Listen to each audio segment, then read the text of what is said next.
Hello everyone, here is an audio for you from Seth and Jane's book, The Nature of Personal Reality, and it's one of my favorite topics, how you can free yourself from limitations. So here goes. Chapter 15. Which world? Only you can answer. How to free yourself from limitations. Now, I will begin the next chapter, or you can have an early session if you prefer. No, go ahead, I feel alright, I said, although I was a little tired. Chapter 15. Which world? Only you can answer. How to free yourself from limitations. Give us a moment. Since your conscious beliefs determine those unconscious functions that bring about your personal experience, your first step is to enlarge those beliefs. The concepts given in this book should have already helped you do that to some extent.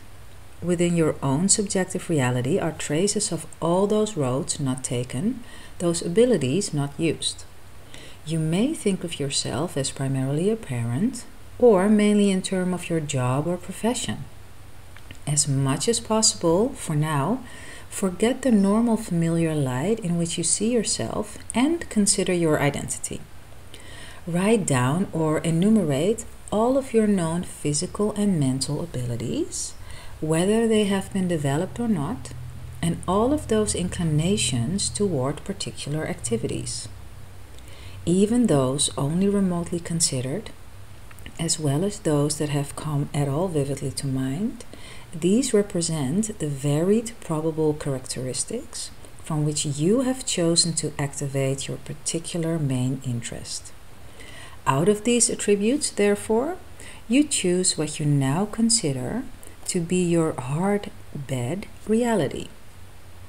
Any of those directions followed can enrich the existence that you know, and in turn open up other probabilities that now escape you. The main image of yourself that you have held has to a large extent also closed your mind to these other probable interests and identifications. If you think in terms of a multidimensional self, then you will realize that you have many more avenues open to expression and fulfillment than you have been using.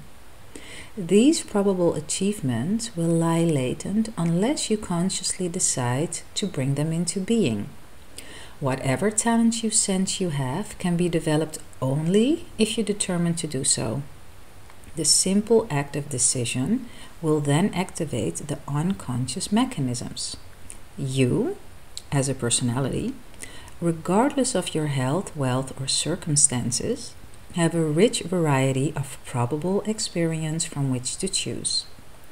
Consciously, you must realize this and seize the direction for your own life. Even if you say, I will go along with all life offers, you're making a conscious decision. If you say, I'm powerless to direct my life, you're also making a deliberate choice, and in that case a limiting one. The path of experience is nowhere settled. There is no one road that does not avenue to the other. There are deep veins of probable action ever available to you at any given time. Your imagination can be of great value, allowing you to open yourself to such courses. You can then use it to help you bring these into being.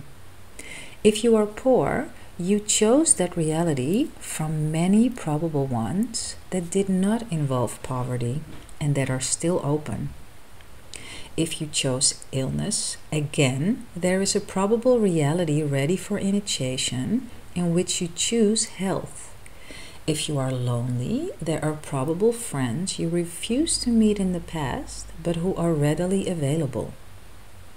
In your mind, therefore, see those probable abilities or events taking place. As you do, the intensity of your desire brings them into your experience. There are no boundaries again set about the self. There are literally many other probable yous. You can draw upon their abilities, as in their own way they call upon your own, for you are all intimately connected. You must realize that you are indeed a probable you. Your experience is the result of beliefs. Your neuronal structure necessitates a certain focus so that other experiences counter to your conscious assumption remain probable or latent. Alter the beliefs, and a probable self can, within certain limitations, be actualized. Okay, let me repeat that one more time. You must realize that you are indeed a probable you. Your experience is the result of beliefs. Your neuronal structure necessitates a certain focus so that other experiences counter to your conscious assumptions remain probable or latent. Alter the beliefs, and the probable self can, within certain limitations, be actualized. Now, that is the end of dictation and the end for the evening. Louder and smiling, my heartiest good wishes to you both, and a fond good evening. Good night, Seth. Thank you very much.